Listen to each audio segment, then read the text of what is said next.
मान है वो कितना सर्वोपरि है वो समझते हैं और यही प्रासंगिक है आज के इस युग में। देखिए, बिल्कुल प्रासंगिक है। और आप देखें कि प्रधानमंत्री जब भी विकास की कोई रेखा खींचते हैं या विकास के जो भी काम करते हैं जिन इलाकों में, तो प्रधानमंत्री स्थानीय जरूरतों का ध्यान रखते हैं, स्थानीय संस्कृति का ध्यान रखते हैं, भारतीय जो संस्कृति है और जो कल्चर है उसका ध्यान रखते हैं, और उसके बाद ही जो विकास है उसकी एक रूपरेखा बनाई जाती है। और आपने देखा भी है कि आप देखें कि किस तरीके से केदारनाथ में काम हुआ, किस तरह से काशी विश्वनाथ में काम हुआ, विकास के साथ साथ जो अध्यात्म है उसको भी जोड़ के रखा गया है, लोगों की भावना है उनका भी जो ख्याल है वो रखा गया है।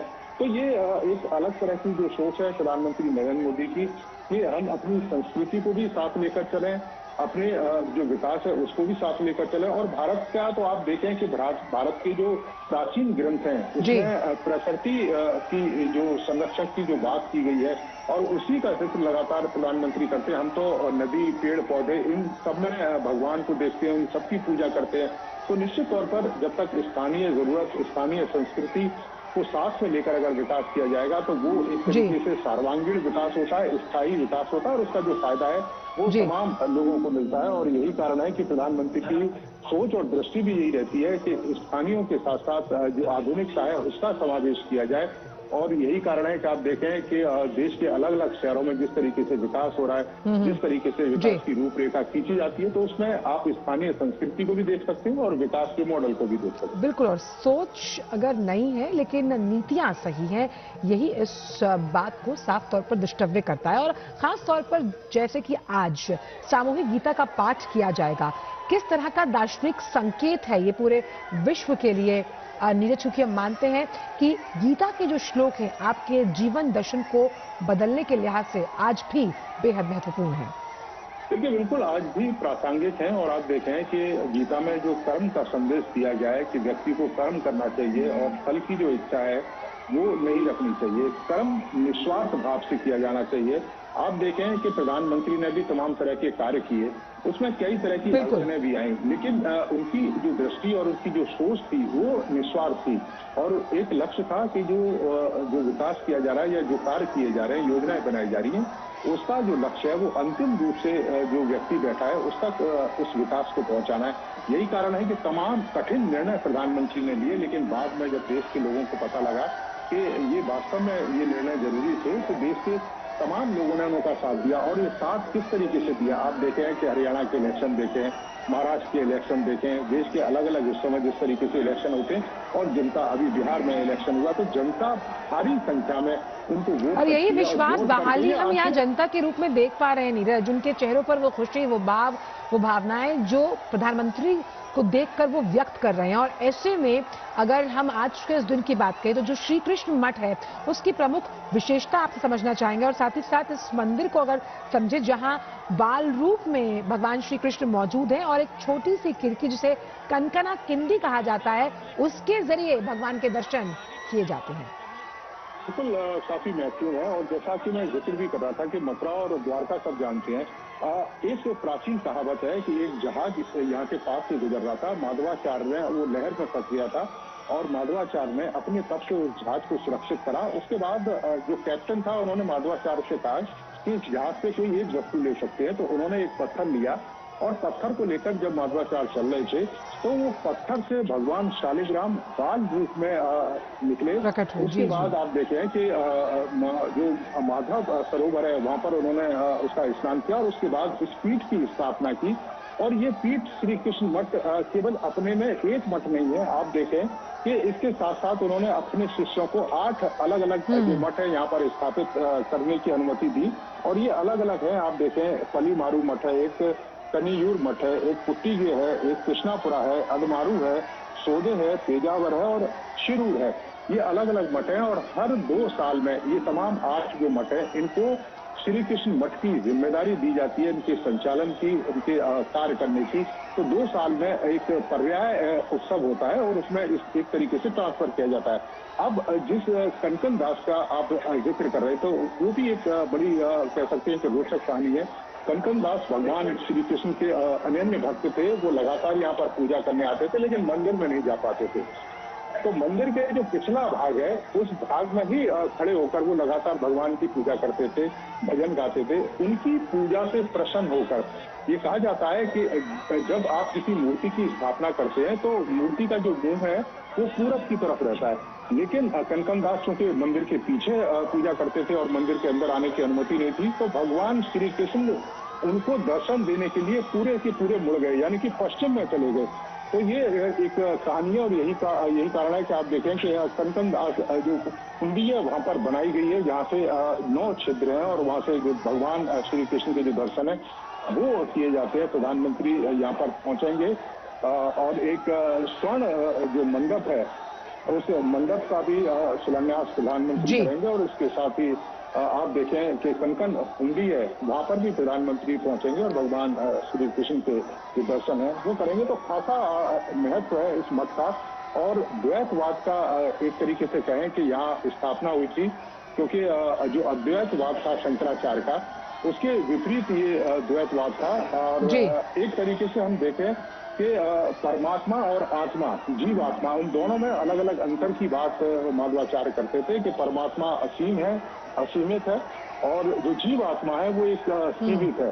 तो ये द्वैतवाद का प्रतिपादन उन्होंने यहाँ से शुरू किया और पूरे दुनिया में जो उनके जो अनुयायी हैं वो इस समय यहाँ पर आते हैं और ये एक खास और इसीलिए हम कहते भी हैं नीरज की परमात्मा और आत्मा के इस मिलन को आध्यात्म के सबसे उच्चतम चरण में गिना जाता है। और खास तौर पे जो तस्वीरें हम लगातार दिखा रहे हैं इस रोड शो की, जहां प्रधानमंत्री को देखने के लिए, एक झलक पाने के लिए लाखों लोग यहाँ मौजूद हैं।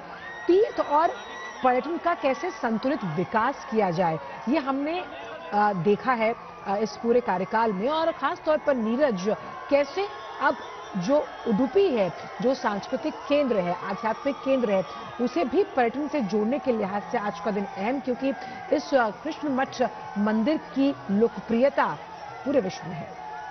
देखिए बिल्कुल है और आप देखें कि प्रधानमंत्री जिस भी जगह पर जाते हैं, जिस स्थान पर जाते हैं और अचानक से आप देखें कि वहां पर बड़ी संख्या में जो लोग हैं विजिट करना शुरू करते हैं। हमने देश के कई अलग अलग हिस्सों में भी देखा है। उडुपी में निश्चित तौर पर हजारों की संख्या में जो लोग हैं वो पहुंचते हैं, लेकिन मान है वो कितना सर्वोपरि है वो समझते हैं और यही प्रासंगिक है आज के इस युग में।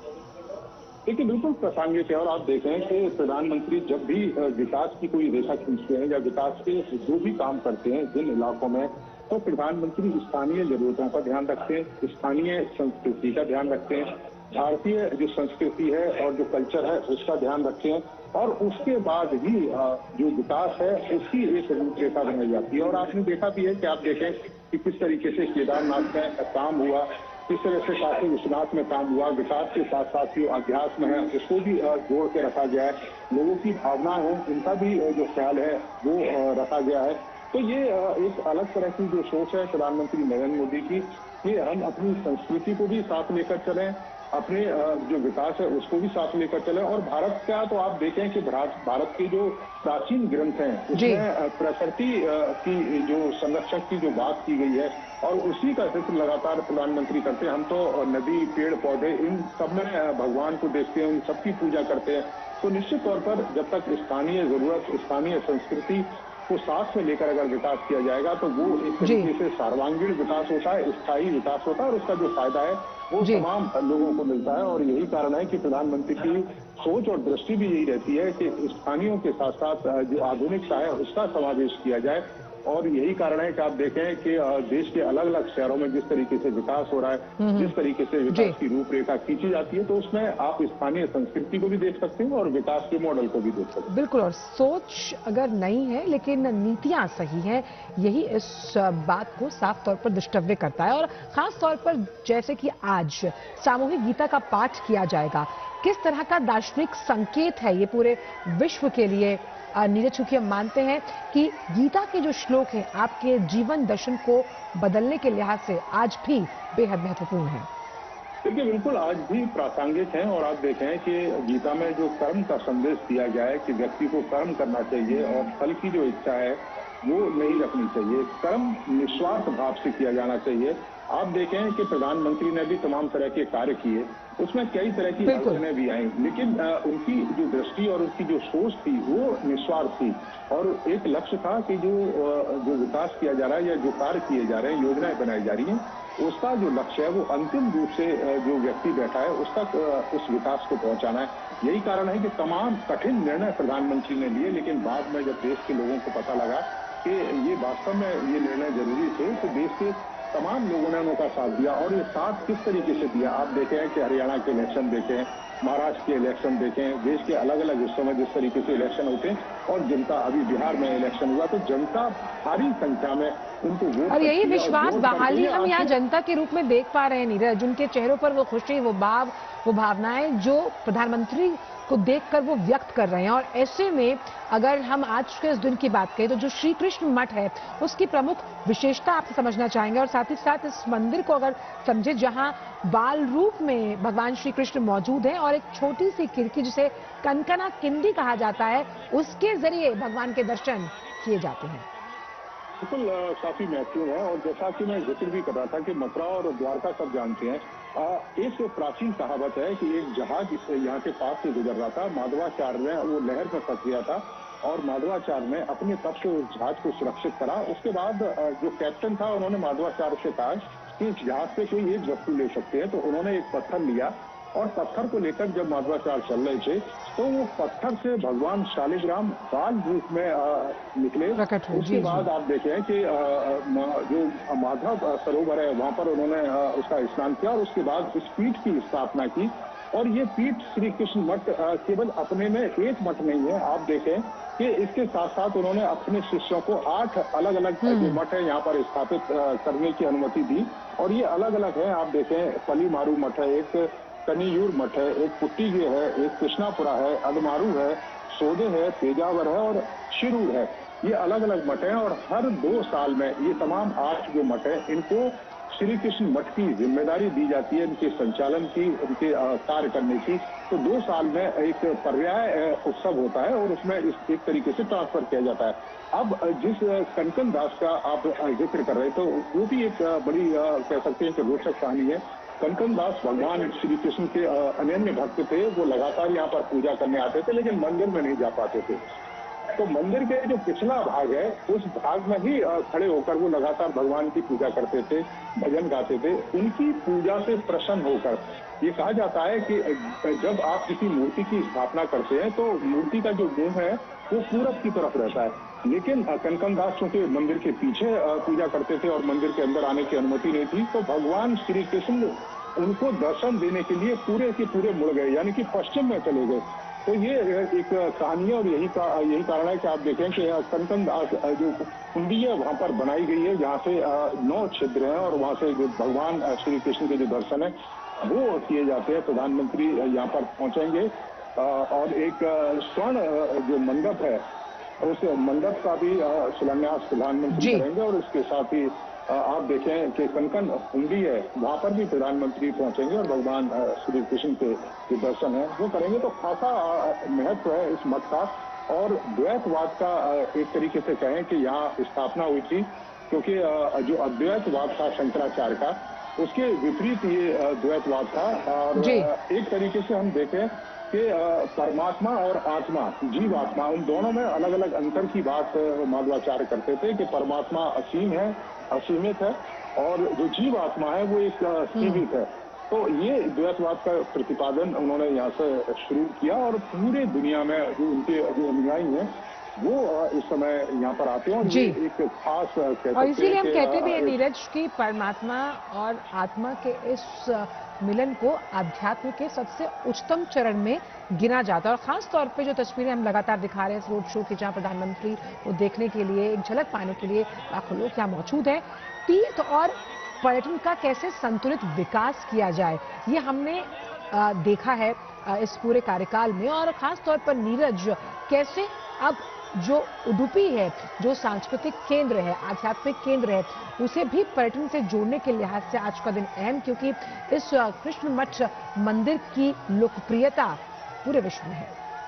देखिए बिल्कुल है। और आप देखें कि प्रधानमंत्री जिस भी जगह पर जाते हैं, जिस स्थान पर जाते हैं, और अचानक से आप देखें कि वहां पर बड़ी संख्या में जो लोग हैं विजिट करना शुरू करते हैं। हमने देश के कई अलग अलग हिस्सों में भी देखा है। उडुपी में निश्चित तौर पर हजारों की संख्या में जो लोग हैं वो